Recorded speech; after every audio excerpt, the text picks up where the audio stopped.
Dr. Jha, Vice Chancellor, ICT University. Really delighted to hear Dr. Jha. And other is Professor Kumar from IMS of Ranchi University. The only request, well, I don't have to. I don't have to do it. All speakers are quite aware of this. That to be with the time. And I request Dr. Jha to express his opinion. Dr. Jha. Sir, beloved Director Assocham, who most of the time calls me, sir, please come and give a talk, and I, without hesitation, will only accept that is a promise from my side, since I love generally the topics which are spoken on.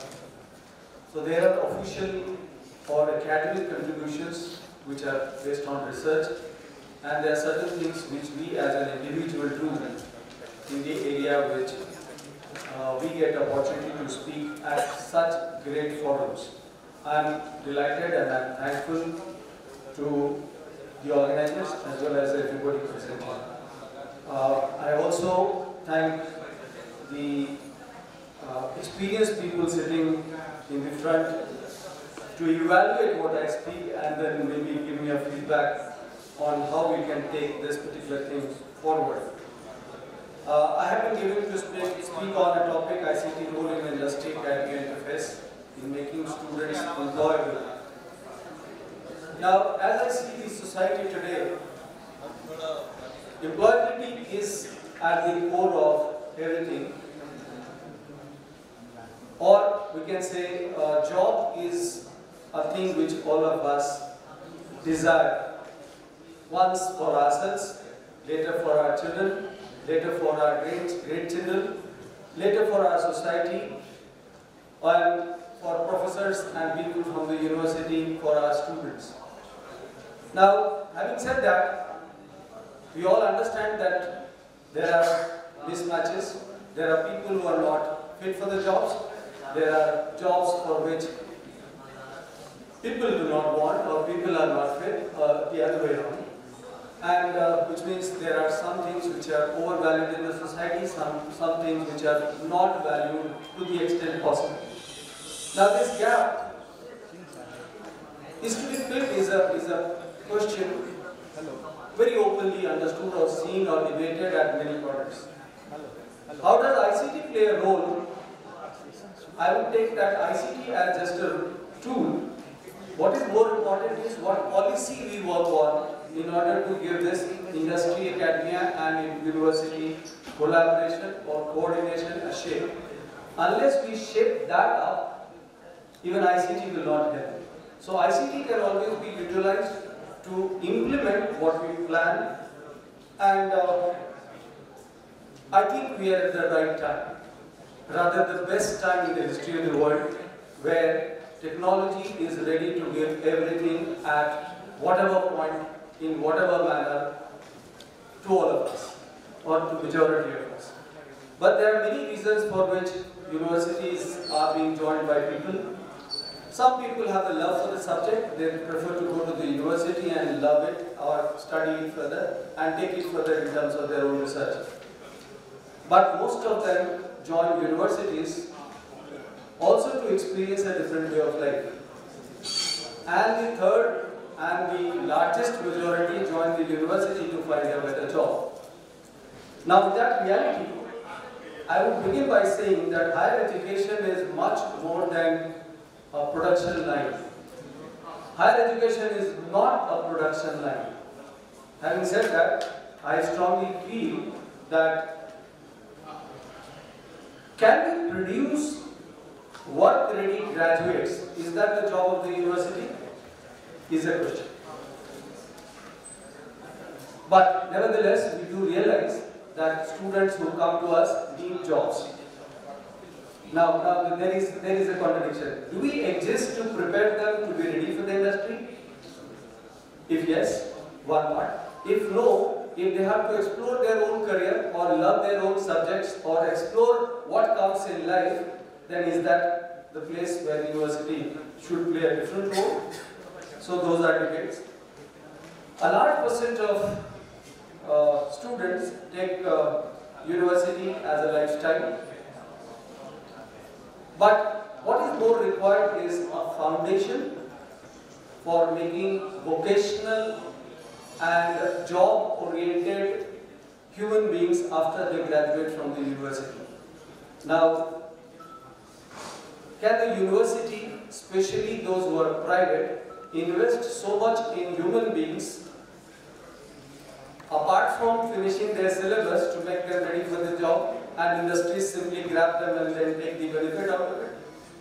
Now this is the greatest debate that we should have, and therefore there is a mutual understanding, collaboration and coordination required between universities as well as these so-called industries where they are ultimately to be absorbed. There are many paths which are possible for any success, but we understand that there are many higher education sectors also which are very much focused on the job, like engineering or even medicine or law. These are all very much professional, and they are totally focused on employability and the focused area. Now, if I have just 4-5 minutes to say, I would like to throw some words, some terminologies or some concepts. If that can be received by you, you can debate, you can form your opinion, and then maybe if the message goes to the government should possibly take that up differently.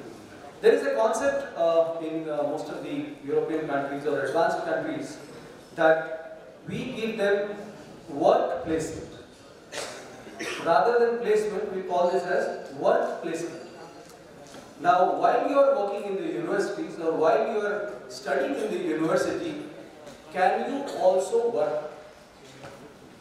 Now, if that comes out and the industry accepts that, then industry will integrate that particular student very fast in the job market. That is one. Second, another version of this is internship, paid or unpaid. Let me tell you, this is the best time available in India especially. If the industries are ready, there are huge number of workforces available free of cost. They can come to you, work for you, they get the experience, you get the labor which is free. I don't know why industries are not taking that up. So internship and the work placement are two new concepts, not new essentially, but they are the concepts which are still less utilized, can be utilized. Now there can be employability programs by university, by colleges, by teaching organizations which are done at different scales. So specific employability programs are to be a priority, and there needs to be an investment in that area by private as well as government organizations, where actually we teach them how to become employable. Because my topic is employability test. But there are very random tests that which employability program is better and which is the best, what are the improvements required. So there is again a study required in the university vis-a-vis what exists in the industry or what is required in the industry. When there is less of interaction between the industry and the university, which is a fact, the industry people feel ignored in the academic arena. So there is a requirement of appreciating the person on the other side of the table. Now that is a mindset change or the character change or our culture change which is required. I want to emphasize that more than other points referred earlier. So there is a need for planning for the programs. There is a need for partnership. There is a need for positive response from both sides of the table. And the last and the most important is there is a need for funding for the same. The government cannot escape the responsibility of employing the children or providing facility to the society.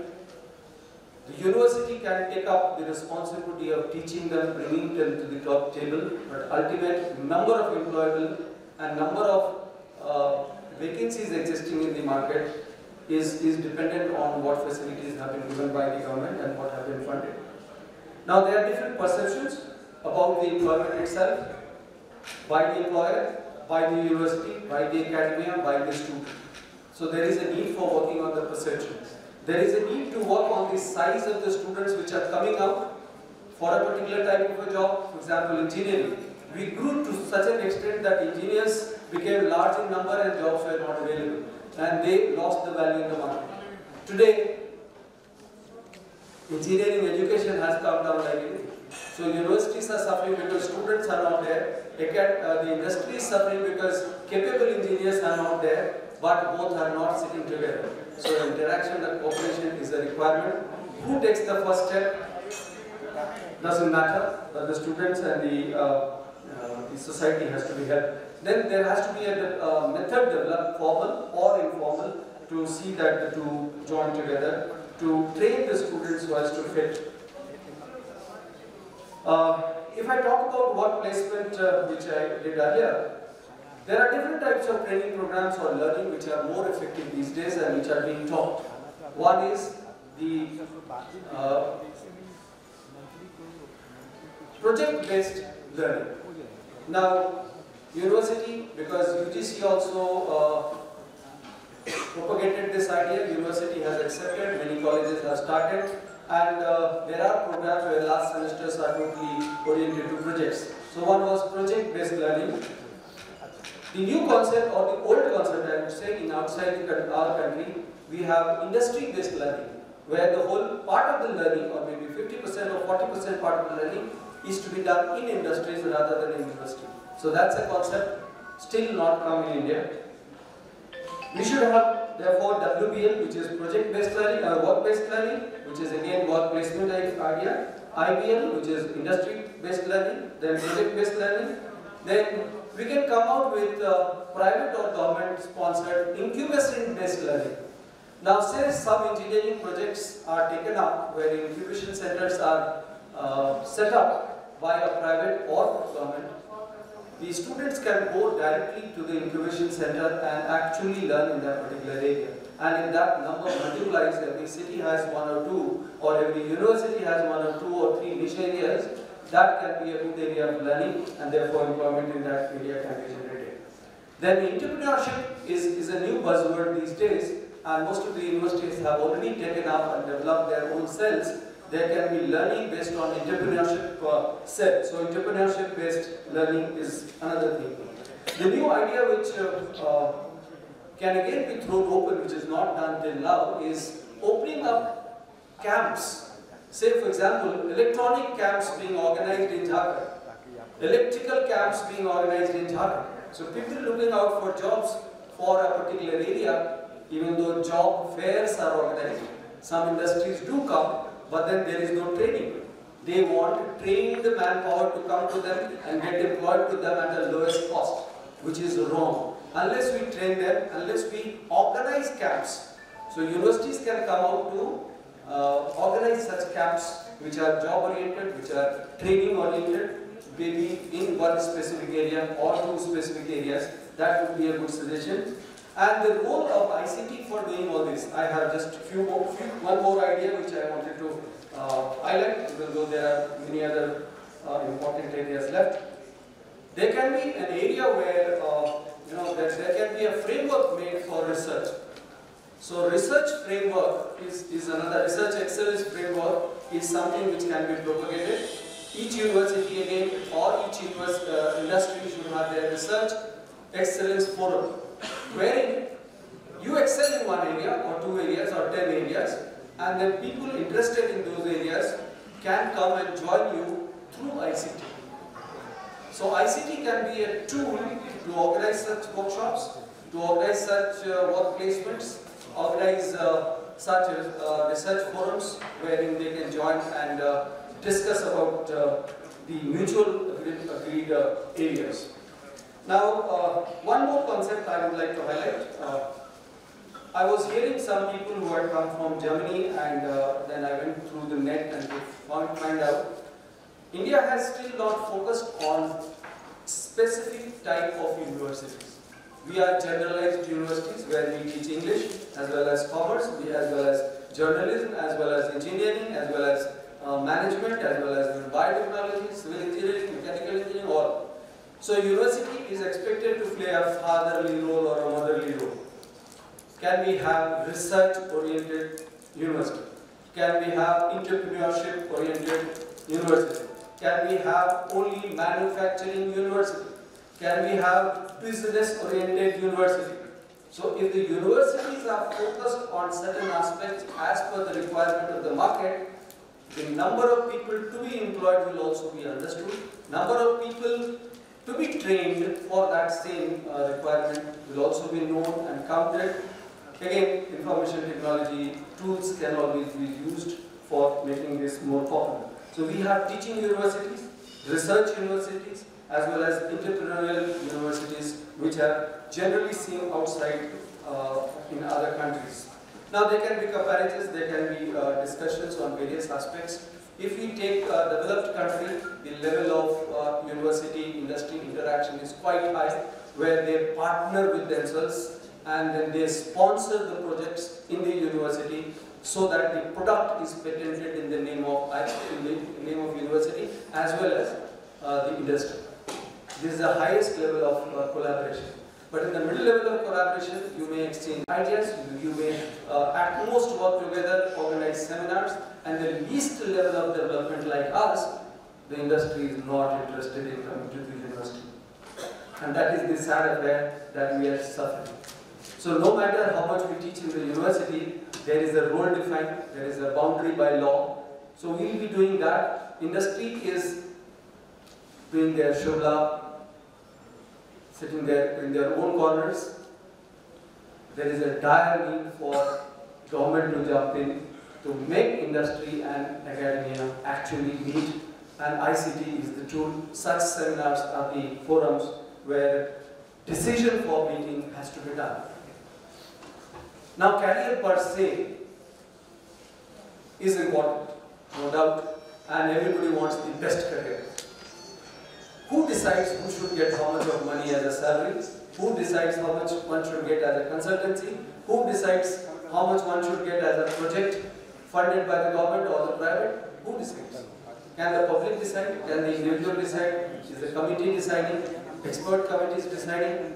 If they are deciding and their decisions are good, why is it that we have not had good researches? Why is it that we have not had number of good publications and we have hardly had any number of so-called good prizes in the name of Nobel? So there are gaps. Decision making is also not done still fully. We are many times not even free to speak that we have a problem. We at most say, today I didn't get the food, please give me a job. Now that is not the way society should run even after 70 years of independence. So I profess and I add that the time is good enough, that the technology is so friendly. The industry and the academia must need to utilize it to make everyone employable, everybody's life happy. Thank you very much for giving me the honor. At the outset, my courtesies and greetings to the chairperson, Professor Dr. Singh Saha, Dr. Kumar, two of my other panelists, Mr. Sanjay Singh and Mr. Umesh Prasad sir, are expected to arrive shortly. My greetings to them also. Distinguished guests of the dais, my mentor, Professor S.P. Singh. Thanks once again to my mentor and of course the entire organizer of this program, Professor S.P. Mr. S.K. Singh Saha, Director Assocham. When we talk about education, we essentially talk about schools, colleges and universities. And here, what I want to say is that something very remarkable about these traditional institutions of learning is that they have comparatively longer lifespans. I'll be taking a few issues later on, but here is something I would like to share with all of you. And this is what I actually shared in this August audience earlier, probably in February when I presented on excellence of education, that some of the leading universities across the globe they have, I tell you, a legacy of more than 100 years. I was doing some comparisons of almost all the universities in US and Europe. And one thing that I had shared was that the best universities have a strong legacy, and almost all of them are more than 100 years old. Even in our case, and I'm very sure about this, that the schools from where we did our matriculation must be existing today also. Same comment we cannot pass about the corporate world.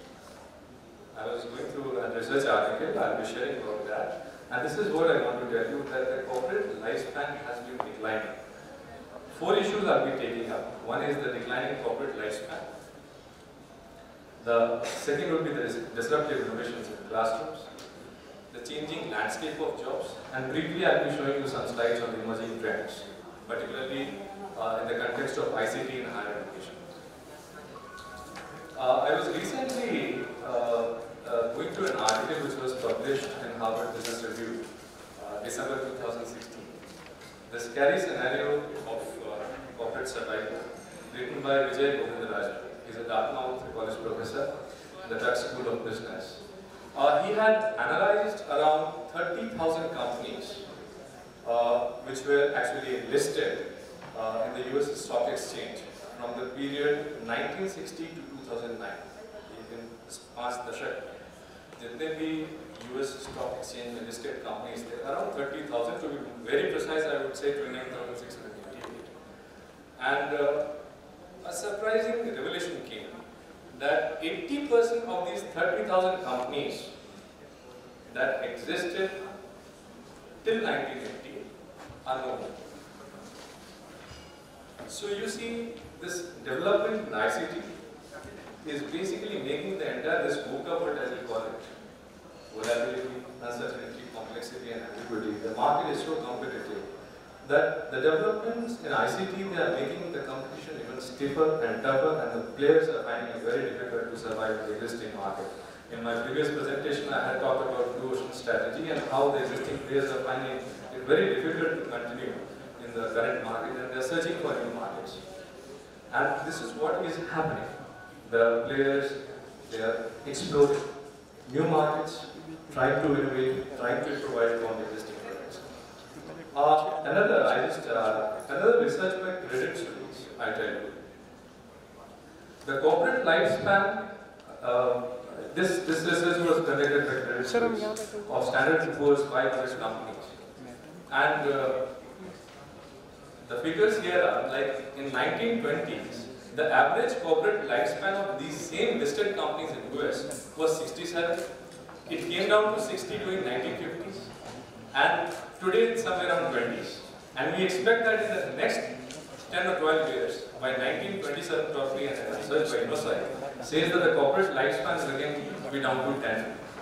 So this is the scenario where we are living today, and the developments in ICT are making things very much more complex. Let's take example of Ola. Ola is around $120 million company.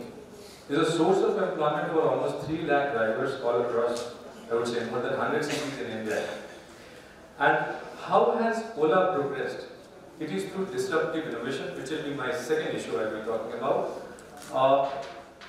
When we talk about innovation, one big name that comes to our mind is Clayton Christensen. He has written a book, Innovator's Dilemma. He is also a senior professor from Harvard. And in this book, he talks about 2 kinds of innovations. One is sustaining innovation, and one is disruptive innovation. Let's take example of Kodak. Kodak was a very big name.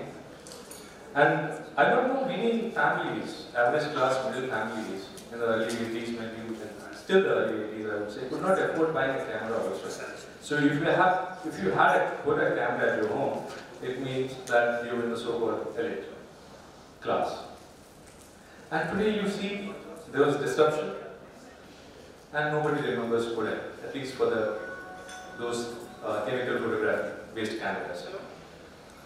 We have been seeing disruptive innovation in education also. Online education itself is a kind of disruptive education. I was telling about massive online open courses, MOOCs, a $10 billion industry in early presentations.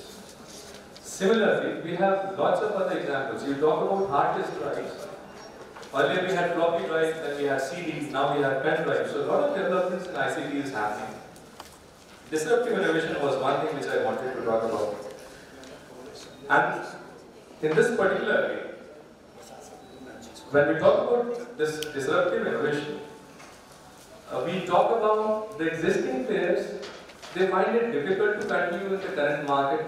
They are searching for new technologies. And what actually happens? I tell you, when SanDisk is a big brand. It used to manufacture 3.5-inch hard disk drives. The same company could not extend its R&D. Many of its employees left. They started a new company which went into manufacturing basically those solid-state drives. Disruption you are finding. Wikipedia.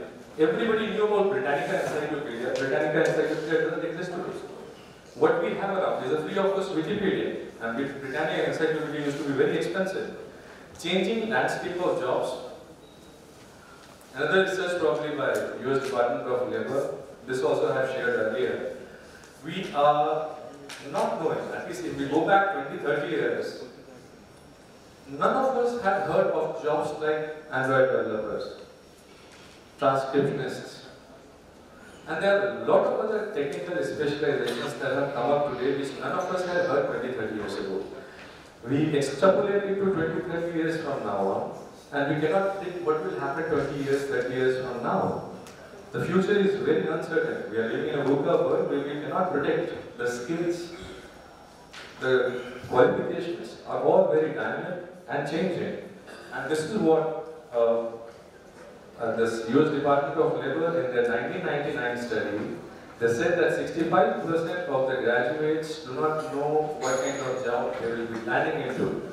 Another research by probably Dell in association with Institute of Future Technology, this figure is somewhere around 80%. This research was done in 2016 itself, emerging trends for new skills.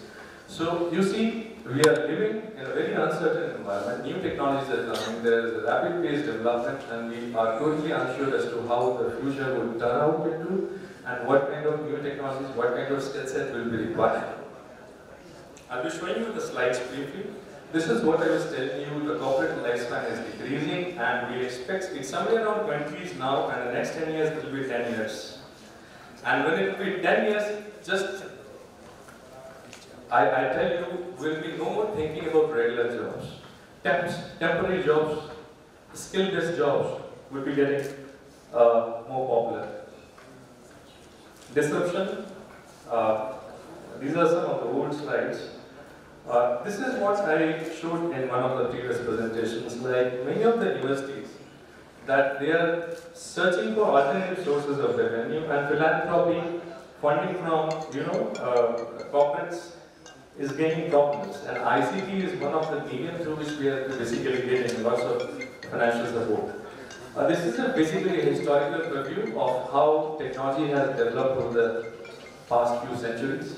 The concept of public education came up somewhere around 1600, and then, the figures are very illustrative, you can just go through. The latest development in MOOCs, Massive Online Open Courses, I am showing you some more slides there. It's a $10 billion industry, and I tell you, the traditional concept of the kind of universities, colleges, and schools that we have been studying, that is going to drastically change over the coming few years. MOOCs are gaining huge popularity. Even the traditional big universities like Harvard and Stanford, they are facing stiff competition from many new players that have come up, like edX. So what they are doing is that they have also gone online, providing many of their courses free of cost. They have a different kind of a revenue model. Briefly, I'll just talk about. The greatest advantage of ICT is that it has plethora of, I will just finish in 2 minutes, so this is I just wanted to touch upon. Lots of revenue models. It's not only based on cash-based transaction, advertisement, subscription, licensing. I'll show you briefly. This is how the flipped classroom, the concept of classroom has also undergoing change. Like normally we study at home and then we come prepared and take homework from the classes. this is entirely going to flip. You go to the video lectures and you come to the class for discussion. And Peter, those of you, and this I had shared earlier also, this is one of the popular online courses. So you don't pay anything for these courses. You take these courses, and if you are basically, if you want a certificate, you can just pay for the small charge for the certificate, and you can download the certificate. These are different revenue models that we have online. MIT is a very popular college, and one of their big sources of funding through ICT is, of course, MOOC, which you can see here, donations. A popular job portal like Monster has also, now this is also a very popular business model of forming alliances and collaborations where big job portals are collaborating with training institutions and providers of skills. Like here you can see the V skills certified. So Monster has partnered with V skills to provide a joint certification. Briefly, we are moving towards an open source environment. If I tell you, 5 years ago, the percentage of global access to internet through desktop was around 80%. Today that has gone down to around 40%, sorry. Mobiles have, December 2016 was the inflection point when we had mobile phones and the desktops being around 50%. Today we have more access to the internet through smartphones. So we do not know about the world tomorrow. Windows may be totally wiped out and we'll be living in an open source environment. Disruption is happening everywhere and we are living in a very uncertain future. This is the future, open source, free of cost software. Augmented reality, it's no time to show all this, but in MOOC, free courses, we have edX and courses as the big names. Digitalization of books. This is how I would like to end here. When I have to buy a book, and this is what I do, I go to Amazon. Let's say I want to buy a book on training and development, or maybe I want to buy a book on e-commerce. I go to Amazon, I choose 3 or 4 books that match my budget. I go to Google Books and I preview those books. So Google Books, Internet Archive and Project Gutenberg. These are popular portals through which you can basically access free of cost books. Plagiarism. Online reviews. Most successful courses today have a review mechanism also. When you go to Amazon, you go to eBay, when you order something, you always look for reviews. The same thing is happening in online education also. You get the right feedback from the candidates who have already undergone that course. Webinars, I am staying here and maybe I can relay across my video and my lectures to people all across the globe. So ICT has been open micro-credentials. These are nano courses, short-term courses. LinkedIn is a big name here, and Blue Board. What you can do, you can take a 2 or 3 months short-term course and you can add those credentials to your LinkedIn profile. They are gaining a lot of weightage by employers, no fire for filling various vacancies. Contingent workforce. So this is how it's happening. The road ahead, finally, it's all about uncertain future. We don't know where ICT is taking us. I've made the entire presentation very crisp, but what I want to tell you across is that in higher education specifically, we need to be more than proactive to stay competitive. Even the best universities cannot afford to lose technology. And this is what is happening. When IITs, they are collaborating with big giants. And almost all traditional universities, side aside the brick and mortar model, they are also providing online courses. Thank you very much. I end it here. The Research and Training Institute handling silkworm breeding and genetics division. I am presenting the thing in place of my director, Dr. A.K. Sinha. Actually, you might be knowing that Tassar is the monopoly of Jharkhand. It has originated in Jharkhand, and this is the institute which is located in Nagari. And now I want to tell you this depicts there are 5 varieties of silk. One is the mulberry, other is the non-mulberry. Non-mulberry is Tassar, Muga and Eri. you might be knowing that Tassar Kosa silk that belongs to Jharkhand and it is spread to Chhattisgarh, Odisha, Maharashtra, Andhra, etc.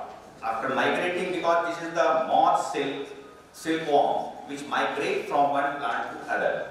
So this is the zone, the yellow one which has been shown is Tassar, and the green one is that mulberry. Perhaps imagining the silk, India has the monopoly of all the silk 5 varieties and the second largest producer of silk in world after China. Coming to this oneness silk, I have already told you. Now our institute has a flagship organization which is having the vision to establish as an international research organization and increase the productivity and the quality at all stages. This from soil to silk. Why it is soil to silk? Because the silkworm feeds on the host plant. The host plant comes from, you know, that agriculture practices. So it's called as soil to silk. And we are now thinking under the leadership of our director, Dr. Gesina, beyond silk also. You might be knowing that the silk is used as a biomaterial also. And in medical technology also, the seri seed, which is a part of the silk, is used. Now our mission is to transfigure the R&D efforts of the institute for increasing production of the quality and increase income of rural people. Now these are some of the achievements. It has been a total 41 technology we have established and total 23 research projects we are running. 8 patents have been granted and the total 5 patents and are in progress. DBT mega projects are also running, an inclusive collaboration, and the Center of Excellence has been declared by the MOT PMO. Now, this is the structural organization. We have our extension center, regional research centers. Regional research center deals with the regional eco pockets. You know that ecology plays the roles here very much. The insects are very much adapted to a particular environment. And that's why we have regional research station and research extension center where the eggs or DFLs are produced. Now this is an overview of the research industry. The plantation, as you know, now perhaps you might be knowing that Arjun is a plant which is usually very much known to people that its extract is used for heart treatment also. So Arjun Ashan is the primary food plant and the natural is Soria robusta. Perhaps you might be knowing that Soria robusta or sal is very much spread all along this Jharkhand Saranda area, which is a West Singhbhum area that is full of the iron mining area.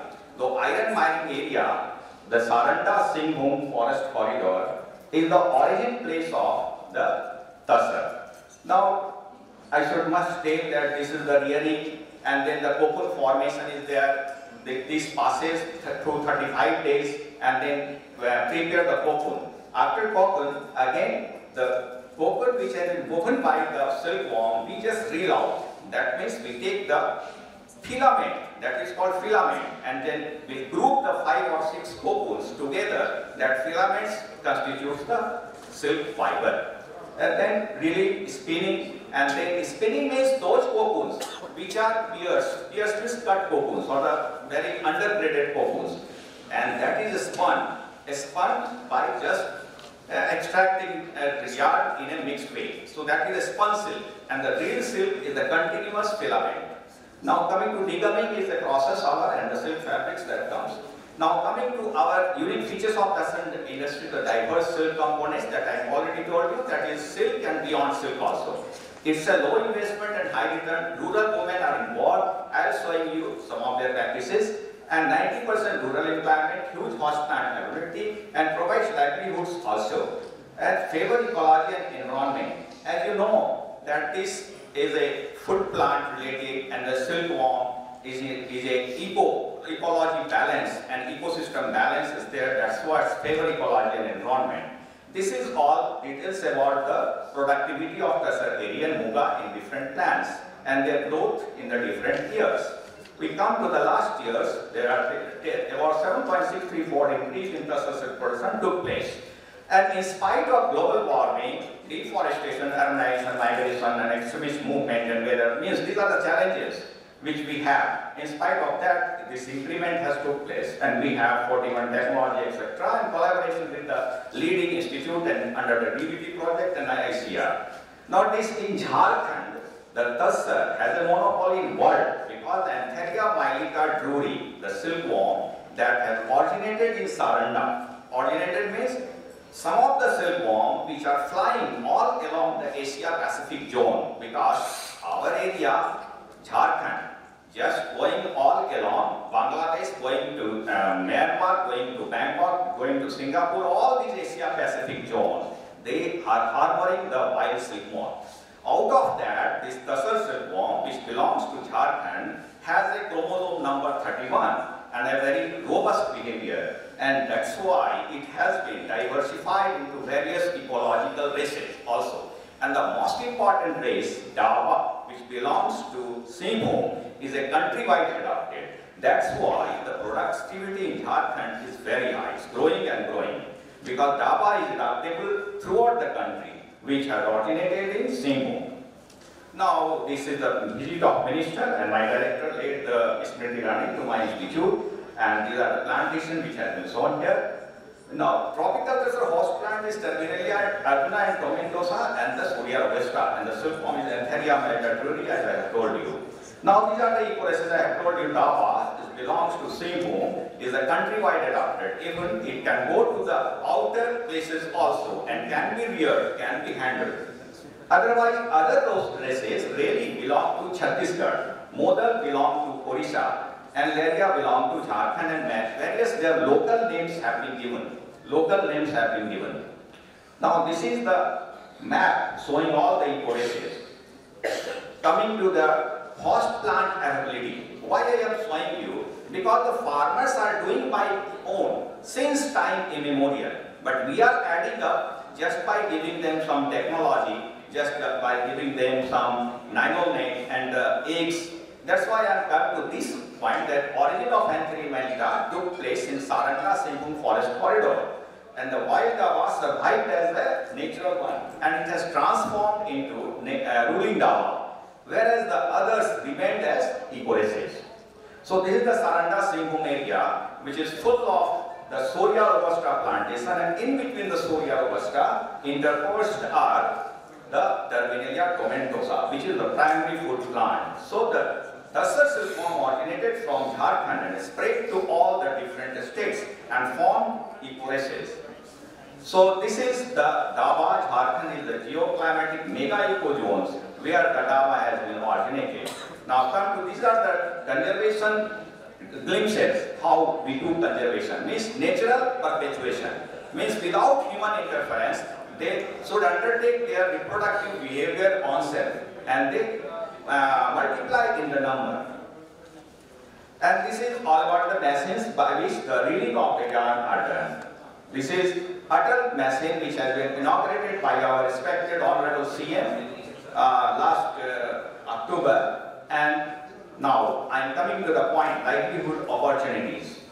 There are the trading of cocoon as Mahajans are doing, that is one of the livelihood, and the farmer which they are doing basic and commercial cocoon production, and the cocoon they are selling in the market at the rate of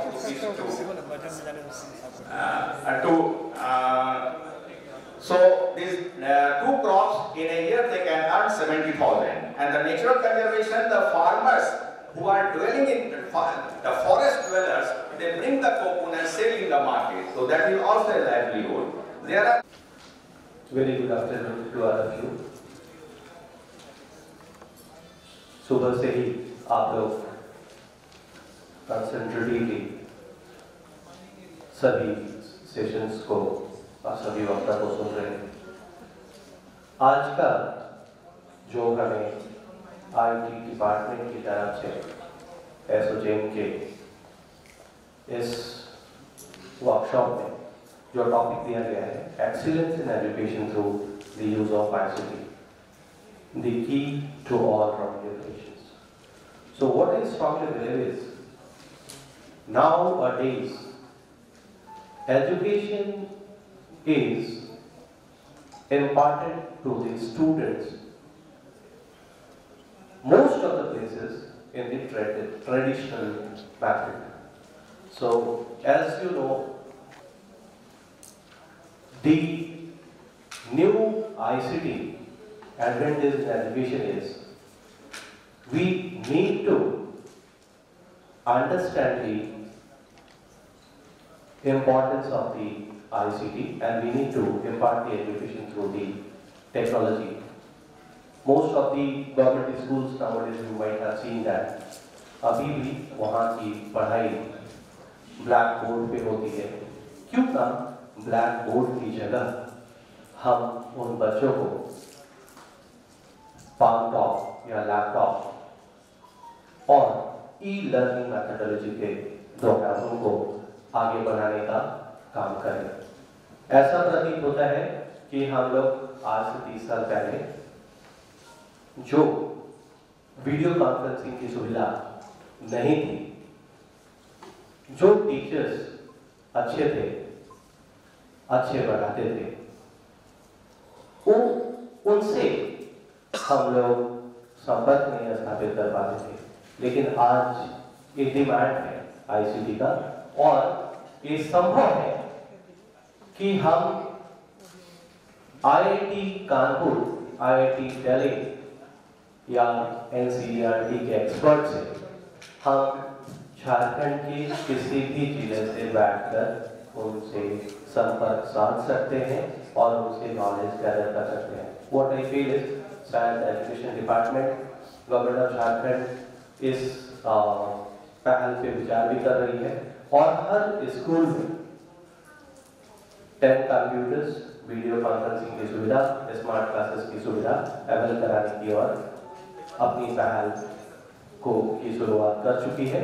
और इसमें कुछ administrative decisions हैं जो कि government के द्वारा लिए जा रहे हैं और इस पे वो काम कर रहे हैं। लेकिन ये आज के दिनों की जरूरत है। आप कैपेसिटी बिल्डिंग की बात करते हैं गवर्नमेंट ऑफ झारखंड में, मुझे ऐसा लगता है लर्निंग सिर्फ स्टूडेंट्स के लिए ही नहीं, पदाधिकारियों के लिए भी आईसीटी की उपयोगिता की ओर ध्यान देने की जरूरत है। क्योंकि most of the officers they know कि ये काम हम कर सकते हैं, लेकिन उन्हें सही तरीके से या कहीं ना कहीं ऐसा मुझे ऐसा लगता है कि जब उनसे छोटे उम्र के एक्सपर्ट और ट्रेनर जाते हैं उन्हें बताने के लिए तो थोड़ा उन्हें संकोच भी होता है और उन्हें लगता है कि ये क्या मुझे बताएगा। What I feel is कि थोड़ा सा ईगो को किनारे रख के नए टेक्नोलॉजी को सीखिए और उसे इम्प्लीमेंट करने की कोशिश कीजिए। इससे सिर्फ आप अपना ही नहीं बल्कि झारखंड के उन तक अपनी विचार और अपनी अनुभव को भेज सकते हैं और दे सकते हैं जिससे वो भी आपको देखकर प्रेरित होंगे। तीसरी बात मैं बताना चाहता हूँ जो कि आज मैं देख रहा हूँ, झारखंड स्टार्टअप पॉलिसी 2016 में बनी, इसे मुंबई में लॉन्च किया गया और इस पे आईटी डिपार्टमेंट जो कि नोडल डिपार्टमेंट है इस पे बहुत तेजी से काम भी कर रही है। और आपको बताते हुए मुझे ये बहुत हर्ष की अनुभूति हो रही है कि गवर्नमेंट ऑफ झारखंड ने झारखंड इनोवेशन लैब एस्टैब्लिश किया है जो कि Raju road old Jharkhand building में सिचुएटेड है और IIM अहमदाबाद के एसोसिएशन से कार्य किया जा रहा है जिसमें यहाँ के 5 इंजीनियरिंग कॉलेजेस को आइडेंटिफाई किए गए हैं जहाँ इंक्यूबेशन सेंटर्स बनाए जाने की प्रक्रिया शुरू की जा चुकी है और इसके लिए वाइस चांसलर्स, यूनिवर्सिटी के वाइस चांसलर से बातचीत भी की जा रही है। यहाँ पर एक स्टार्टअप जो कि एंटरप्रेन्योरशिप डेवलपमेंट के अंतर्गत ये प्रयास किया जा रहा है कि यहाँ के यूथ को हम कैसे आगे बढ़ाने की कोशिश करें। अगर उनके पास आइडिया, अच्छी सोच है और कुछ करना चाहते हैं ठीक है उसे पूरा की जाएगी। अभी ये बताते हुए मुझे अपार हर्ष की अनुभूति हो रही है कि 9 डिस्ट्रिक्ट में, 9 डिस्ट्रिक्ट में बुट कैंप स्टार्टअप के अंतर्गत बुट कैंप कराए जा चुके हैं। 231 प्लस आइडियाज को एकत्रित किया जा चुका है। IIM अहमदाबाद के एक्सपर्ट्स उसे स्क्रीनिंग करके 38 बेस्ट स्टार्टअप्स आइडियाज को सेलेक्ट किए गए हैं और अभी state evaluation board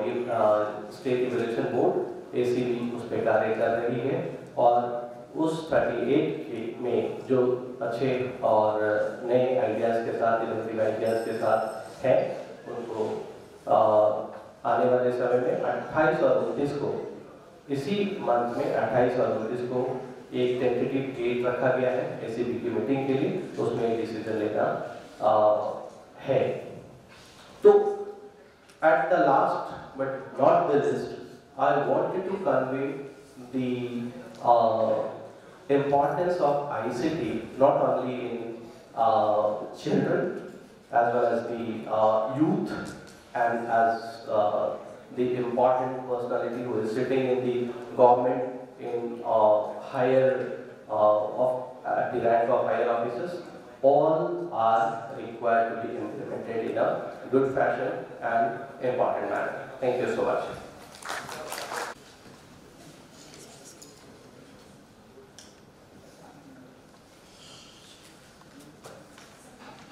Thank you, sir.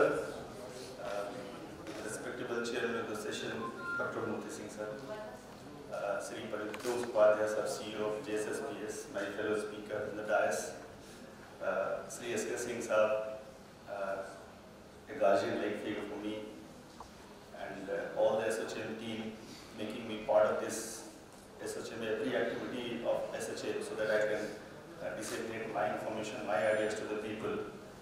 Ladies and gentlemen, before talking about this ICT technology, I'll just talk about the flip side of the technology, that I've got a son of 10 years of age and he doesn't interact so much with me nowadays. Because whenever I reach home, हमेशा उसके पास एक छोटा सा mobile है जिसमें जियो का free है, वो सिंचैन और पोगो देखता रहता है। जैसे अभी ऑडियंसेस में बहुत सारे लोग फेसबुक और व्हाट्सएप देख रहे हैं and they don't interact with me. अभी मैंने शशि जी को भी देखा कि ड्यूरिंग इंटरवेंशन ये भी अपने मोबाइल को कुछ देख रहे थे। So this is the flip side of the technology, that sometimes it can interfere into your personal life. But you hate it or love it, this technology is going to be order of the day. आप इसके बिना आगे नहीं चल सकते। Have you ever thought of a life without Google, without IRCTC, without ATM card, without Amazon or Flipkart website, or without nowadays Book My Show and all? आप इसके बिना you cannot imagine your life now. आप सोच नहीं सकते जब हम लोग छोटे थे, सर लोग जिस समय यंग रहे होंगे, जब सिनेमा का टिकट कटाने जाते होंगे तब उनको पता चलता होगा कि क्या लाइन्स होती थी, उसमें टिकट्स ब्लैक होते थे। आज आप एक बटन दबा करके you can book a ticket or book my show even during your journey also. So this is the use of technology, and technology is the key for the development of the nation, because our country is of 130 crore people. A lot many people have discussed about the use of technology in education, and sir is going to talk about technology in rural areas and livelihood of people. But I tell you, when this country wants to grow, it is not possible without the help of the technology. Because for governing 130 crore people, for making the resources available to 130 crore people, it is not possible with the handful of the government officials or governance people to reach out to each and every person for with fair and equitable distribution of resources, collection of revenue and doing good for the society. ये possible ही नहीं है कि आपका देश 130 करोड़ लोगों को लेकर के आगे बढ़े without the help of technology. जब हम लोग बात करते हैं इकोनॉमी के डेवलपमेंट की, तब उसमें एग्रीकल्चर आता है, उसमें बिजनेस एनवायरनमेंट आता है, उसमें इंफ्रास्ट्रक्चर आता है, उसमें resource distribution, cost reduction, transportation, capital, revenue collection, education, employment, environment, ये सारे फैक्टर्स आपके कंट्री के ग्रोथ के। आप एक एक टेक्नोलॉजी की बात कीजिए, आप एग्रीकल्चर की बात करते हैं, we talk about agriculture, unless we get perfect information about the rains and climatic conditions, अगर सही समय पर बीज न बोया जाए तो आपकी फसल की प्रोडक्शन कभी कम हो जाती है। आपने एक मूवी देखी होगी Lagaan, where a person was there जो बताता था कि हाँ आज बारिश होगी या अब बारिश का मौसम आने वाला, then start sowing, tilling the land and sowing the seeds. Now technology can tell you when is the right time to sow the seeds so that you can get the maximum production. ये जो GPS technology और GPRS technologies है, satellite technologies है, ये agriculture तक के basics needs को ये पूरा करता है। आपको मछुआरों को ये बता सकता है कि आज हैवी रेन्स होने वाली हैं, आप नहीं जाएं फिशिंग के लिए। इवन टेक्नोलॉजी कैन मैप कि where is the water, where is the fuel, where is the minerals embedded in the earth. ये टेक्नोलॉजी आपके बेसिक नीड्स को पूरा करती है। बिजनेस एनवायरनमेंट में जब तक कॉस्ट कम नहीं होता हमारे कंट्री में, it is not possible to deliver कि हम वर्ल्ड में कोई चीज कॉस्ट कॉम्पिटिटिव बना पाए और अपने आप को दुनिया में आगे ले जा पाए। ये पॉसिबल नहीं है जब तक टेक्नोलॉजी नहीं आती है। अभी जैसे गवर्नमेंट ने ई प्रोक्योरमेंट, ई टेंडरिंग की व्यवस्था की है, इस ई प्रोक्योरमेंट, ई टेंडरिंग व्यवस्था से हमारा जो कॉस्ट है वो 10-12% के आसपास में कम हो गया है। एक टेक्नोलॉजी का आपने नाम सुना होगा, ब्लॉकचेन टेक्नोलॉजी, बहुत चर्चा में आया है, जिसको बोलते हैं बिटकॉइन। आपने नाम सुना होगा बिटकॉइन के बारे में। ये एक ऐसी टेक्नोलॉजी है जो बहुत जल्दी आपके सबके लाइफ में आने वाली है। ये टेक्नोलॉजी का इन्वेंशन जिन्होंने किया है उन्होंने अपना नाम आज तक नहीं बताया। Nobody knows who has invented this technology. Probably उनका जो गेन्स है, जो बिटकॉइंस में गेन्स है, वो उसको पब्लिक नहीं करना चाहते। ये एक ऐसी टेक्नोलॉजी है जहां कोई बीच के पर्सन नहीं है, everything is on cloud, everything is on network. से फॉर एग्जांपल इस हॉल में हम लोग सब एक नोड से कनेक्ट हो गए। अगर मैं कोई एक ट्रांजैक्शन इनिशिएट करता हूं, ये जिन डिफरेंट नोड्स में वो इंफॉर्मेशन चला जाएगा and majority of the people अगर उसको एग्री करते हैं, अप्रूव करते हैं, तो वो ट्रांजैक्शन रिकॉर्ड हो जाएगा with A hashtag, with A code. और ये एग्जिस्टिंग जितने भी ट्रांजैक्शंस हुए हैं उनके हैशटैग या उनके कोड के साथ जोड़ करके एक ब्लॉक बना दिया जाएगा जिसको आप अनटर्न नहीं कर सकते हैं। Now what is the advantage of this technology now? से फॉर एग्जांपल आप बैंकिंग फ्रॉड्स की बात करते हैं जहां पर डुप्लीकेसी होती है, कॉपी होता है, साइफनिंग ऑफ इंफॉर्मेशन होता है, साइफनिंग ऑफ मनी होता है। If this technology can be embedded over there, कोई ट्रांजैक्शंस को आप अनटर्न नहीं कर सकते हैं। Every transaction is recorded without a central server, without people intervention over there. और ये इंफॉर्मेशन सारे पब्लिक के पास डिस्ट्रीब्यूटेड है, जिससे आप उसको हैकिंग नहीं कर सकते हैं, करप्ट नहीं कर सकते हैं, अनटर्न नहीं कर सकते हैं। अगर ये टेक्नोलॉजी आपके बैंकिंग चैनल्स में आ जाए, ये टेक्नोलॉजी आपके अकाउंटिंग सिस्टम में चली आए, ये टेक्नोलॉजी आपके गवर्नेंस सिस्टम में अगर चली आए, तो इंफॉर्मेशन का जो लीकेजेस, जो बैंकिंग फ्रॉड्स, जो अकाउंटिंग फ्रॉड्स, जो डेटा मैनिपुलेशन, डेटा कॉपिंग, ये सारे टेक्नोलॉजी, जो सारे मिनांसेस हैं, ये सारे खत्म किए जा सकते हैं to that extent.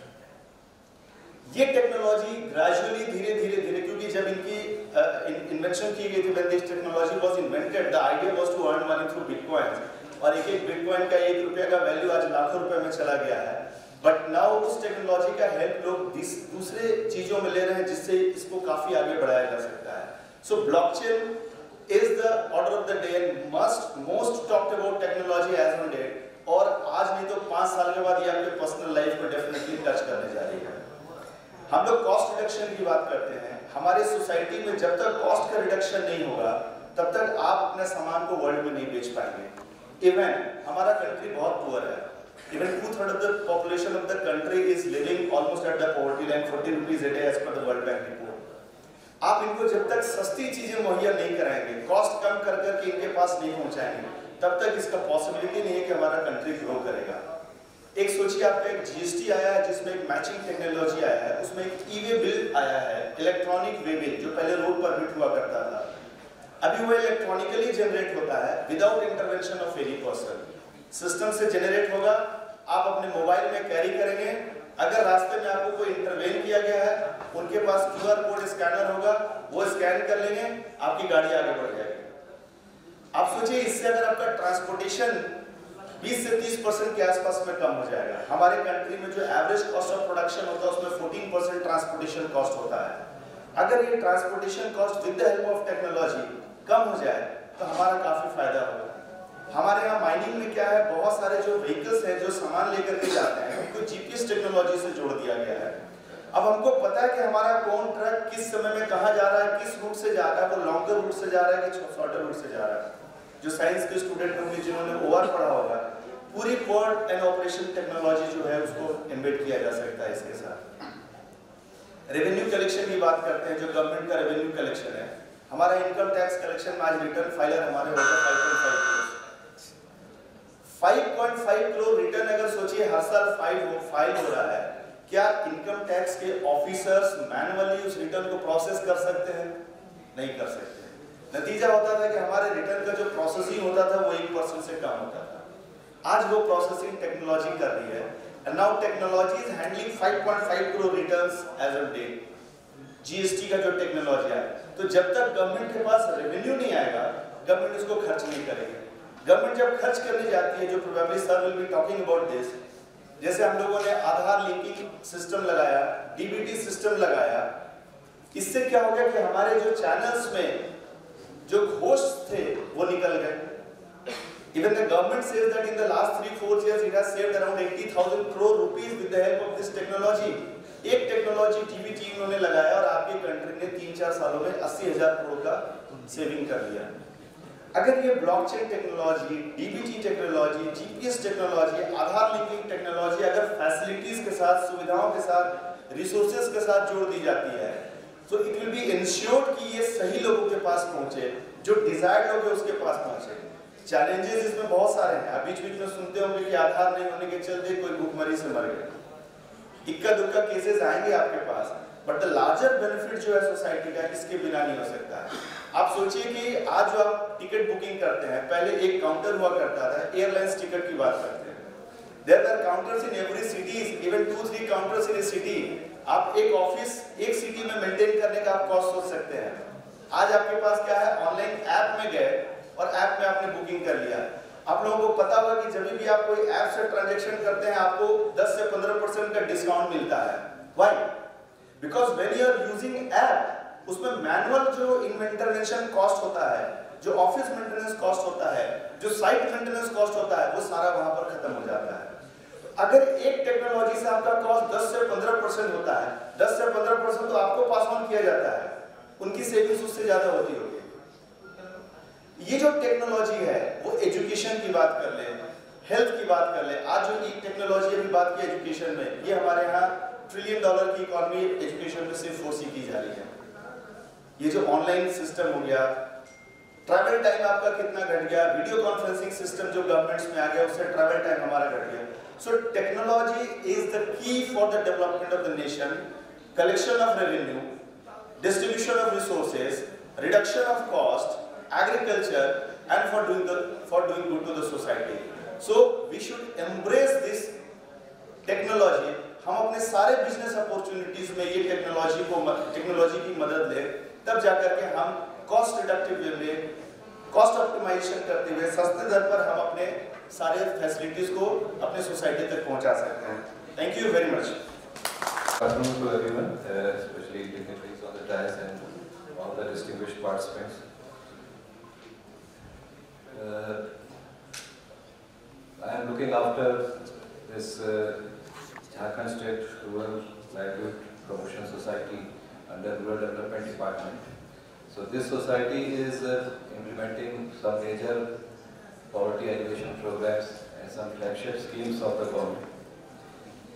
Nowadays, ICT is an important or a mandatory component of major developmental schemes, and lot of emphasis is given on ICT interventions.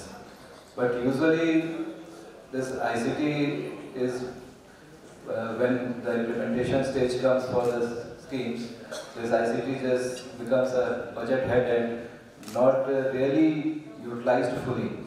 The provisions under those heads are not utilized fully, and departments are not fully able to comprehend its usefulness and how we can achieve better implementation of schemes through proper use of ICT.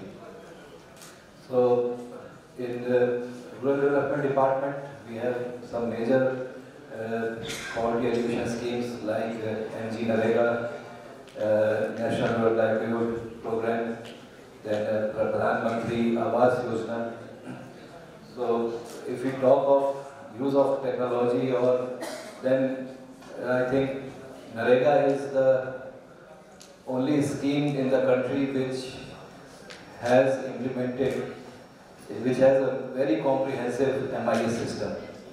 And right from demand of job up to payment of wages to the workers, everything is through MIS. So it is, this Narega scheme has shown the way to other departments, departments also, how this technology can be utilized for proper monitoring and implementation of a program of this magnitude.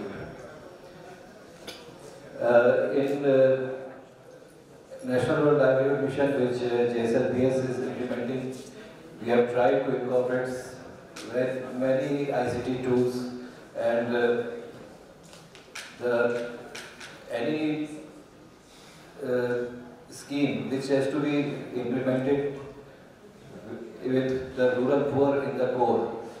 So the important thing is that we should be able to establish a dialogue with the community, and there should be a mechanism for feedback, taking feedback from the community also. Because a program of this nature, like National Rural Livelihood Program, where each individual household is to be supported and a long-term hand-holding support is to be given to the community. So it is important that we reach out to the community in the best possible manner and make proper use of our information, communication and technology. So with the, here in JSLPS, we have distributed almost 1 lakh SIM to our SHG members and some community cadre, livelihood cadres. We have different cadres who are catering to the community, like Ajivika Pashu Sakhi, Ajivika Krishak Mitra. Then we have Bank Sakhi, BC correspondents, and all these cadre and SHG office bearers, they have been provided with SIM cards. And with the support of the IT department, IT department has supported us in providing us smartphones. They have provided more than 70,000 smartphones which we distributed to SHGs. So those SHG members who already had smartphones, they are utilizing the SIM cards, and some SHGs were also given smartphones. So to make proper use of this SIM cards which are available with them, we had a collaboration with IFCO Kisan, and in regular intervals we are giving them voice messages and information, voice messages as well as video messages over the smartphone. And also there is a mechanism of monitoring how much those messages are being listened to, and through our cadre we are able to follow whether those messages were the information from those messages were utilized by the farmers or households. Again, we have established one service like Green SIM Card service, where farmers are given advisories on crop planning, on implementation of different schemes, and also about not much but basic weather information over these smartphones. So this Green SIM Card service is also initiated with the support of IFCO. Again, because in any developmental program, capacity building is a major component. And in our livelihood program, the capacity building of the SHG members, the farmers, so it is a continuous process. And we are using now modern information and technology dissemination tools. These small videos on package of practices for different interventions, livelihood interventions have been prepared. And then these trainings are conducted by our community cadre through the use of P-2 projectors. And then the adoption rate of those practices are also monitored. So in a way, this audiovisual medium is utilized for capacity building of SHGs, and we are receiving support in developing these videos, and we have also trained community cadre to prepare these videos and dissemination of these videos. So in this intervention, we have received support from Digital Free, and they are also supporting many other departments. Then a major component, another component of NRLM is the financial inclusion component, where it is, because you all know that the banking services or financial services, they are not reaching out to the poorest of poor. Most of the bank branches are at block headquarters level. So to provide doorstep services to the individual households, we had a MOU with certain banks like Jharkhand Grameen Bank, Bank of India, and Bank of Baroda. And through these banks, we have placed our SHG members as banking correspondents, business correspondents. And they are given a POS machine or micro ATMs. And through the use of those micro ATMs and POS machines, they are able to provide doorstep financial services.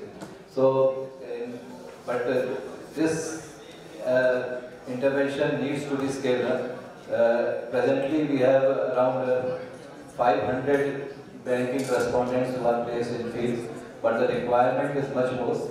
And also there is some technological intervention required to increase the scope of these financial transactions. Because at present, these POS machines are able to record only a single authentication. But when the transactions are being done in groups, like in SHG, so multiple authentication is required, at least of the office bearers. So if that technological input is provided, then the scope of these financial transactions and services will improve greatly.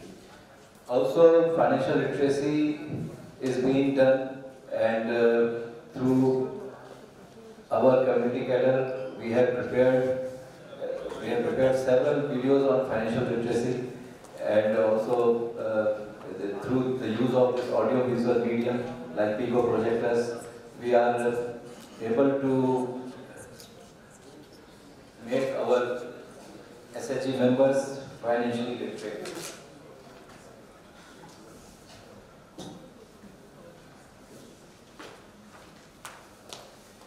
One of the major interventions which we have done and which was greatly appreciated, and the central government has now issued advisory to other states also, is the use of tablets by our village organization and in capturing the transactions of these SHGs. And around more than 1,000 in 1,000 village organizations. Most respected Sri S.K. Singh Sahab, Director of Assocham, a great person, known for his exceptional brilliance and scholarship. सियासत के इनकलाब से जीत होती है कभी कभी, सियासत के इनकलाब से जीत होती है कभी कभी, दिलों पे राज करने का नशा कुछ और ऐसे हैं हमारे एस.के. सिंह साहब. He is liked by many persons not because of his position but his simplicity and graciousness. So friends, I do not Singh Sahab, so please. So I do not know why I am called here to chair this session, the last session always.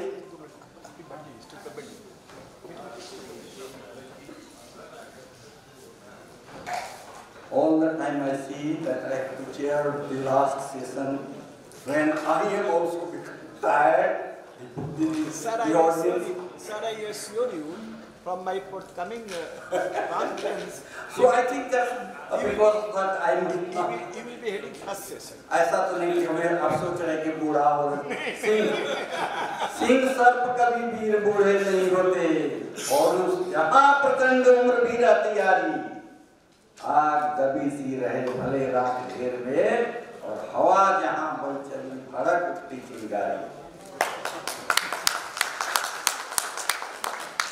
So friends, so many important persons are sitting here before me. My great friend, great person, Pandey Sahab is sitting here and he is listening to us. The great persons, my younger brother, Professor M.P. Singh, Praveen, and a great personality of Prachi University, great academician, Professor P. Prasad is sitting here. My friend Prasad is also there. And I see so many important persons sitting here on the dais also. Piyush Ranjan ji, he is written pro-vice chancellor of Jharkhand University. He is not only pro-vice chancellor, he is everything. Patta bhi nahi hilta hai unke bina. So I am also there and I am associated with Jharkhand University. ये तो मेरा बहुत पुराने friend. So many important friends are sitting here. So after Sanjay is here, yes, Sanjay के सुनने के बाद तो हमें नहीं लगता कि हमें कुछ बोलने की जरूरत है. So one minute. So friends, ICT is the most emerging technology nowadays, and we have to propel this country to the status of a very developed nation.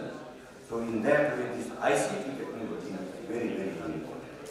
So before wasting my time, I now request my friend. Just please. But जब मैं आता हूँ तो अच्छी बहुत मन नहीं है. So till now we have been discussing quite a lot about ICT and its strength and potential, and that way ICT is a great tool for social transformation that we have been seeing over the years. But I am going to speak about a different point very briefly, and that point is I will speak about 3 key points. First is in education. If you look at the use of ICT, everybody has praised, and Professor Singh in the previous session also has highlighted the importance of ICT in education. But he has raised a critical point that only use of ICT doesn't mean anything specific, or we have to do something more than that. The most important thing is, if you look at education where I have been working for the last 3 decades, I can see that ICT is being very strongly utilized by many commercial groups, whether it's mathematics, science, literature, history, geography. There are many market players who are using ICT as a market tool, whether it's Pearson or many other groups in the global market who are intervening our curriculum, our training, our pedagogical processes very strongly day by day. So that way I can see ICT is being used as a marketing tool for many global companies. It's not only education. Look at agriculture, look at environment, look at any other sector where the global market is not intervening through ICT.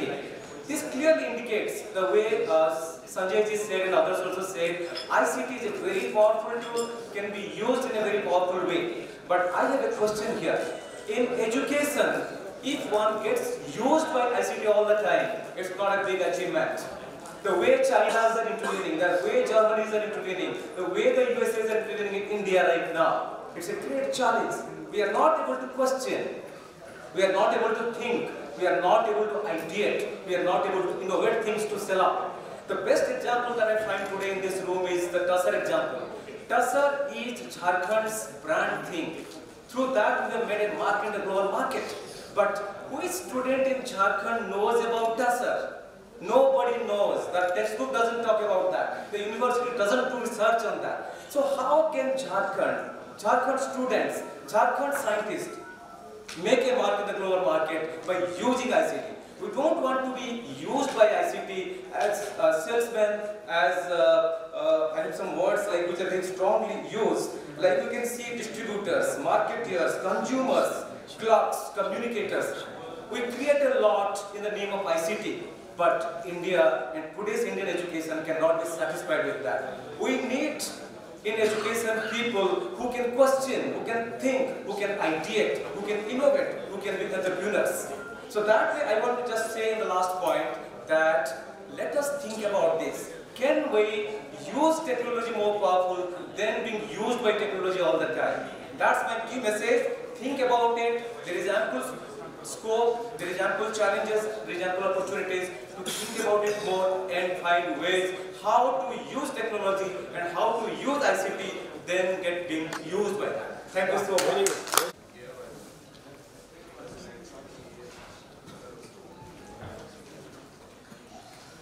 Yeah, good afternoon to one and all. I know we are standing in between the lunch and you.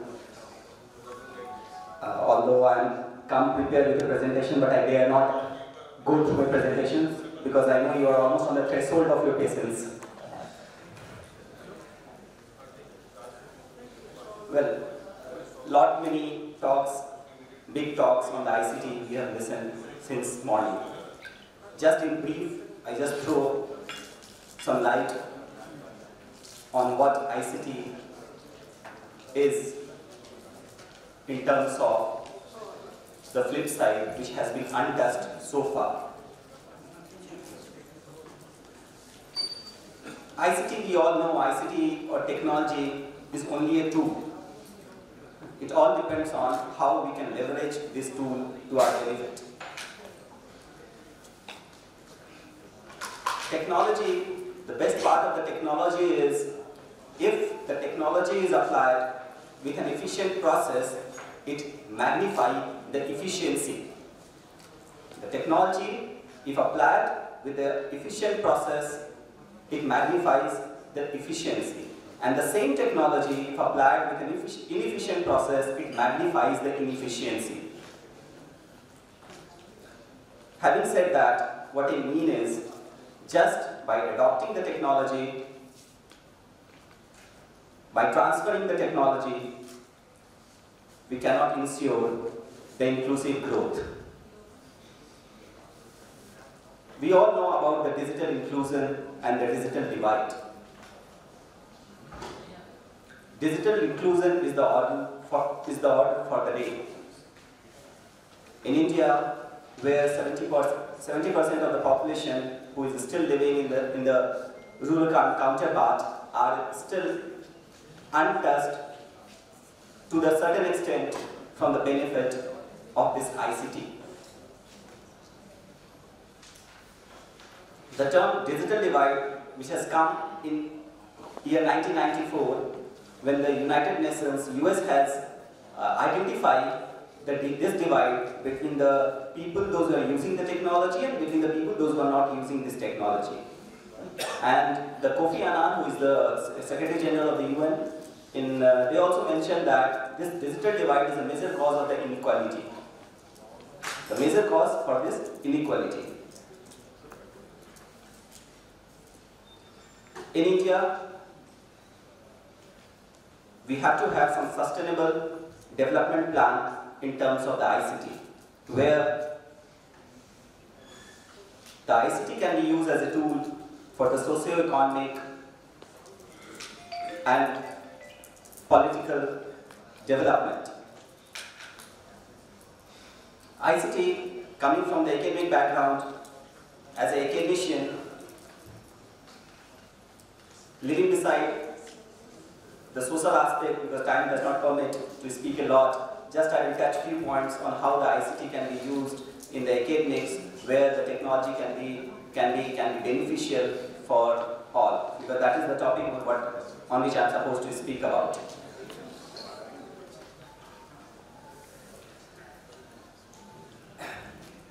In education, we have seen the major shift from the traditional way, from the conventional way of the teaching to the modern way of the teaching, where in the classroom the use of the technology is very much required. The flipped classroom, the introduction of the MOOCs is required to take it to the scalable level. A scalable level I mean, because why I am saying the scalable level? Because the technology, the worst part of the technology is, because if it is not supported with the proper literacy, proper infrastructure, proper content, then there is no use of it. And that is probably the reason of the technology not working in the rural part of our India. And most of the projects, if we go through, the success stories of the projects are very limited. Fine, we can count on hands, like the projects like Chopal is well heard, the projects like Gyan Ganga, the projects which is there in Karnataka, Gujarat, few projects which is the case study of the success. Other than that, when you go to the grassroots level, the status of the project is not very appreciated.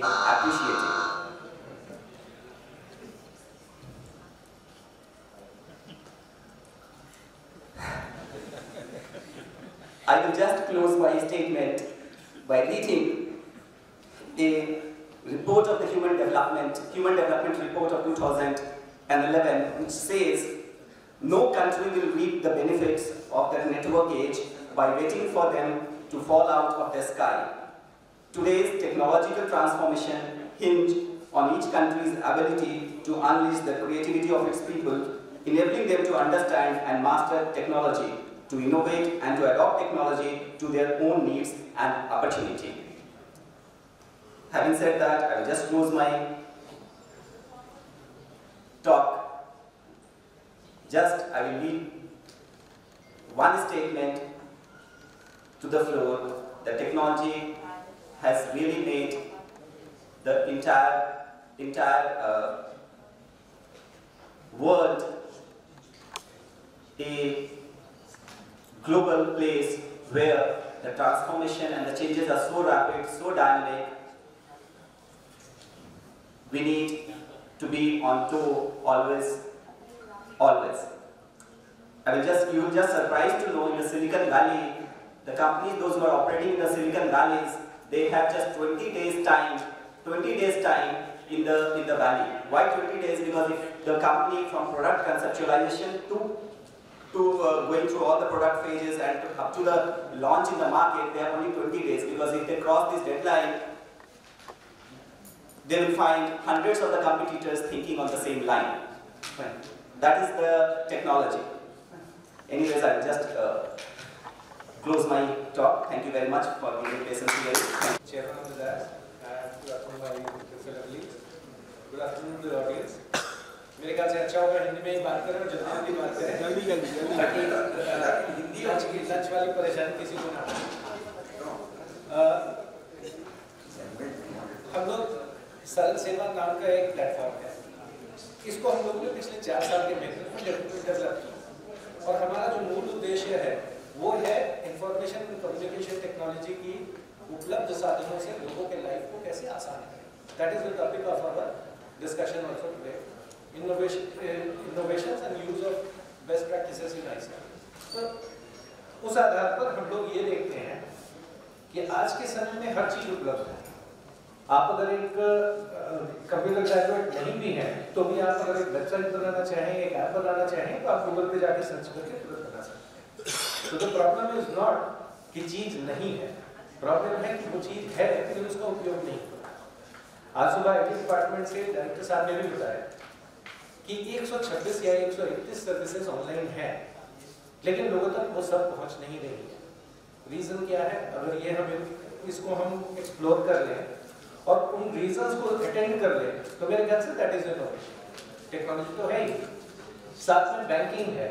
अभी JSLBS के chairman साहब ने भी बताया कि central groups को use करके banking services गाँव-गाँव तक पहुँचाई जा रही है। बैंकिंग सर्विसेज आज ये हालत है कि आप खुद से बैठ के 2 मिनट में एक अकाउंट खोल लें और उससे ट्रांजैक्शन शुरू कर दें। लेकिन ये चीज़ हर व्यक्ति के हाथ में नहीं है। ज़्यादातर हम शहरी लोगों के हाथ में है, ग्रामीण लोगों के हाथ में ये चीज़ नहीं है। इसलिए हमें आज जनसंपर्क करना पड़ता है, कैंप्स करने पड़ते हैं, लोगों तक जाना पड़ता है। अब यहाँ पे अगर हम ये कहें कि झारखंड में 36,000 गाँव हैं और वहाँ पे 2500 या 3000 बैंकिंग करस्पॉन्डेंट है तो क्या वो सफिशिएंट है? बिल्कुल नहीं है। उद्देश्य क्या होना चाहिए कि अगर हमारी आबादी 3.5 करोड़ है, 36,000 गाँव है, तो हर गाँव में क्यों ना एक बैंकिंग करस्पॉन्डेंट हो। प्रॉब्लम आती है जब हम सरकारी नियम, कानून, कायदे, बैंकिंग के नियम, एसएलपीसी के नियम से चलना चाहते हैं। That is where disruption is required. And at Assocham we are doing that disruption. हम आधार एनरोलमेंट पेमेंट सिस्टम लेके आ रहे हैं, गांव के किसी एक लड़के को वो दे देते हैं, वो उसको बैंकिंग सर्विसेज भी लोगों को देता है और उससे खुद भी आमदनी करता है, साथ में एक बंच ऑफ सर्विसेज और दे देते हैं, वो लड़का 10,000 रुपये महीने कमाने लगता है ना। तीन इश्यूज को हम अटेंड कर रहे हैं। एक तो उस लड़के की सेल्फ एम्प्लॉयमेंट हो गई, दूसरे उस गांव में बैंकिंग और अदर सर्विसेज पहुंच गए, और चौथा वो बैंक थोड़ा सा, वो गांव थोड़ा सा इनेबल हो गया। तो ये तीनों सोशल ऑब्जेक्टिव्स पूरी हो गई है, साथ में ऑफ कोर्स बैंकिंग सर्विसेज के साथ बिजनेस है, बिजनेस होगा। ऐसे ही आईसीटी है, हम लोगों ने जहां इंटरवीन किया है वो है, अभी हम मेरे ख्याल से ऑडियंस से भी अगर पूछेंगे तो मेरे ख्याल से 30-40% लोग ही अपना पैन कार्ड डायरेक्टली अप्लाई करके कभी किसी ने मंगाया होगा। हम किसी न किसी एजेंट या किसी शॉप पे जाते हैं, किसी से बात करते हैं, जबकि ये ऑनलाइन उपलब्ध है, आप खुद भी कर सकते हैं, लेकिन हम नहीं कर पाते। वहाँ पे मदद की जरूरत है। वो मदद करने के लिए हम लोगों ने ई-कॉमर्स प्लेटफॉर्म बनाया है, सरल सेवा डीडीएस के नाम से। 2 स्टेप करेंगे, आप ऑनलाइन अप्लाई करें, पहले तो एक एप्लीकेशन डाउनलोड कर लेते हैं, वैसे ही जैसे फ्लिपकार्ट करते हैं, वैसे ही जैसे अमेज़न करते हैं। आप ऑनलाइन सर्विस ऑर्डर करें, लड़का आपके घर पे जाएगा, आपके सामने बैठ के अप्लाई कर देगा और आपसे एक विजिटिंग चार्ज के लौट आएगा। इससे फायदा क्या होता है? वही होगा जो एक बुजुर्ग जो एटीएम कार्ड यूज करने में पहले करता है, किसी से मदद मांगता है और सेकंड टाइम वो खुद कर देता है। यही चीज। तो डिसरप्शंस की जरूरत है इनोवेशंस को सक्सेसफुल बनाने। आप डिसरप्ट जब तक नहीं करेंगे तब तक इनोवेशन नहीं होगा। तो आईसीटी का इनोवेशन लोगों की जिंदगी को सुधारने के लिए होना चाहिए और वहाँ पे हम उसको एक औजार की तरह इस्तेमाल करें, टूल की तरह, उसको ऑब्जेक्टिव न मानें। तो इन्हीं शब्दों के साथ आप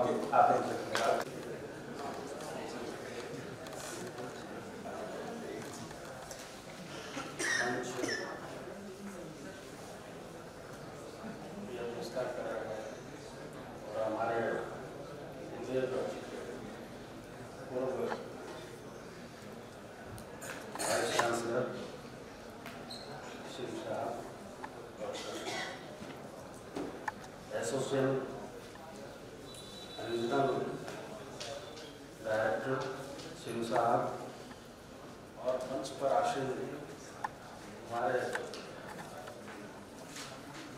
इस पैनल, इस सेशन में बैठे समस्त विषय, मैं जेआईटीएम की ओर से सर्वप्रथम आप सब उपस्थित जनों को भी, एसोचैम को और खास करके इस सेशन के चेयरपर्सन को उनके प्रति कृतज्ञता और आभार प्रकट करता हूँ। उन्होंने 2 मिनट का वक्त दिया है बोलने का। You can take 2.5. सर,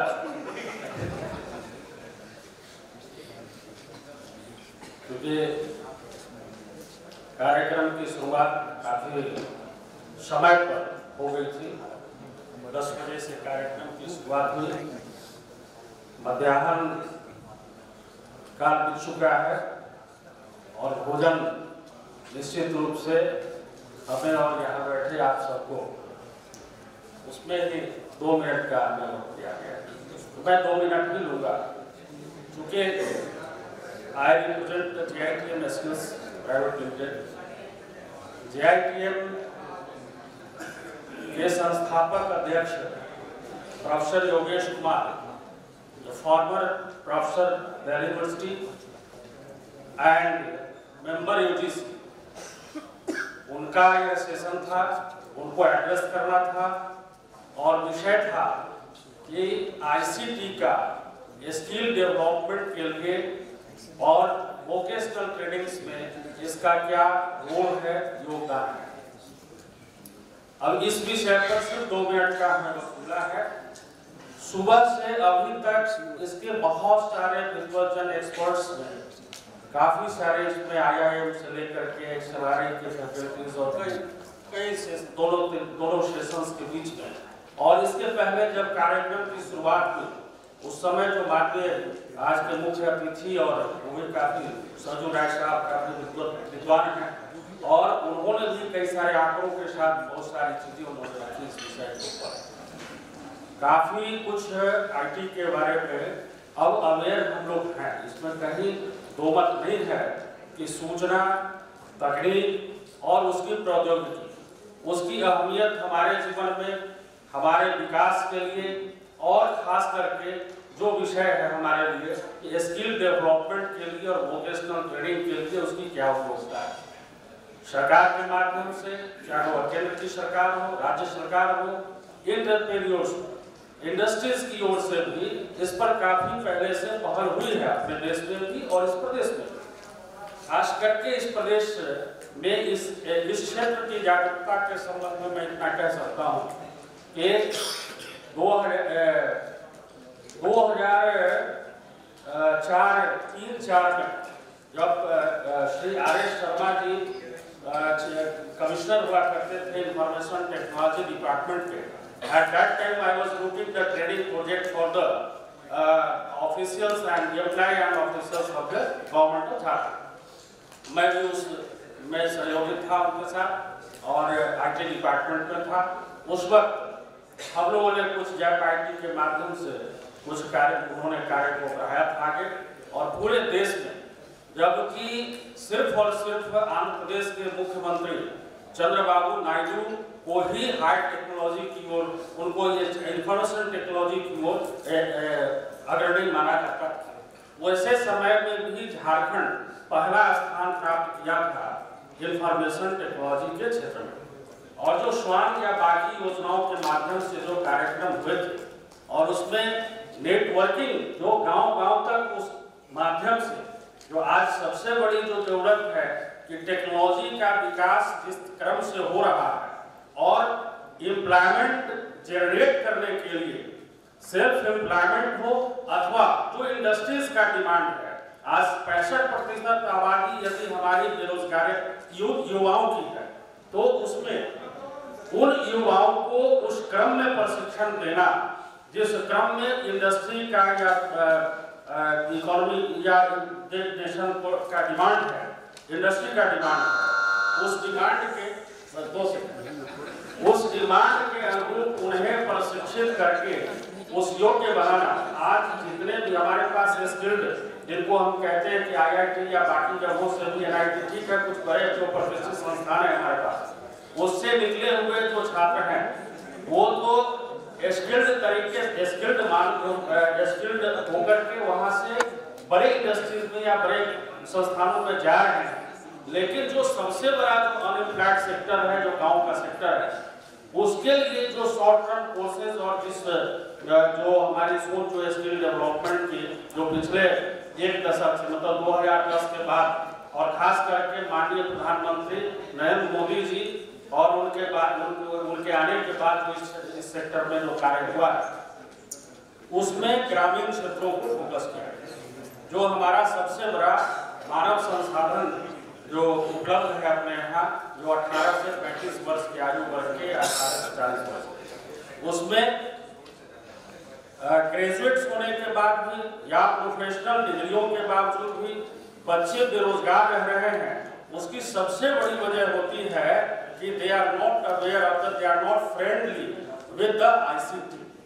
अगर ICT के साथ वो फ्रेंडली हो, उसका उपयोग यदि वो निरंतर कर रहे हैं और उससे वो ज्यादा से ज्यादा उसके साथ दोस्ताना संबंध बनाए हुए हैं, तो निश्चित रूप से उसका लाभ उनको मिलता है। और वो चाहे कैंपस सिलेक्शन के माध्यम से हो, हमारे प्रोफेसर साहब यहाँ बैठे हैं, वो जानते हैं इस बारे में कि वहाँ भी उन्हीं को अपॉर्चुनिटी पहले मिलती है जो लेटेस्ट ICT के माध्यम से लेटेस्ट प्रौद्योगिकी की जानकारी रखते हैं। तो चाहे कितनी भी हम पढ़ाई कर लें, जब तक लेटेस्ट, यही कारण है कि अब JITM की जो उपलब्धि है उसके संदर्भ में सिर्फ 1 मिनट का समय, 1 मिनट time. बस सर आनंद, अभी हमारा एक सेंटर मेगा सेंटर इस राज्य में चल रहा है स्किल डेवलपमेंट का, और वो है पूर्वी सिंह में नरगा। ये बिल्कुल वह क्षेत्र है जहाँ पर वैसे लोग और वैसे लोगों की संख्या ज़्यादा रही जो पूरी तरह से समाज से विमुख हो चुके थे अथवा मुख्य धारा से बाहर थे। वैसे लोगों को खास करके वहाँ जो युवतियाँ हैं 18 से 35 वर्ष की, उनको मुख्य धारा की ओर ला करके और उस 18-20 एकड़ का जो हमारा परिसर है, उस परिसर में अनुसंधानात्मक कार्यक्रमों के माध्यम से और सूचना प्रौद्योगिकी का और सूचना तकनीक का सहारा लेकर के उन्हें उन मुकाम तक पहुंचाने का जो कार्य पिछले 1 वर्षों में लगभग हम समझते हैं 5,000 से 6,000 बच्चियों का स्किल डेवलपमेंट हुआ है। उसमें सबसे बड़ा फैक्टर जो काम किया है वो सिर्फ स्मार्ट क्लासेस ही नहीं, बल्कि जो तकनीक का विकास हुआ है उस तकनीक के माध्यम से उनके गांव-गांव तक उस तकनीक को वहां ले जा करके और उनको उत्प्रेरित करके उनके द्वारा भी जो कार्य हुए हैं उन कार्यक्रमों को, उनकी उपलब्धियों को भी जब इंटरप्रेन्योर्स तक पहुंचाया जाता है, जब R&D सेक्शन उस पर काम करता है और उसको जब हम फ्लोर पकाते हैं, जब उसको great persons are sitting here on the dais. They have delivered a very nice informative lecture on ICT. Shri Vinay Patnaik ji please खड़े हो जाए। Shri professor Piyush Ranjan ji stand up. Shri R.K. Raman साहब और Shri R. Rajesh Prasad. So friends, please put your hands together.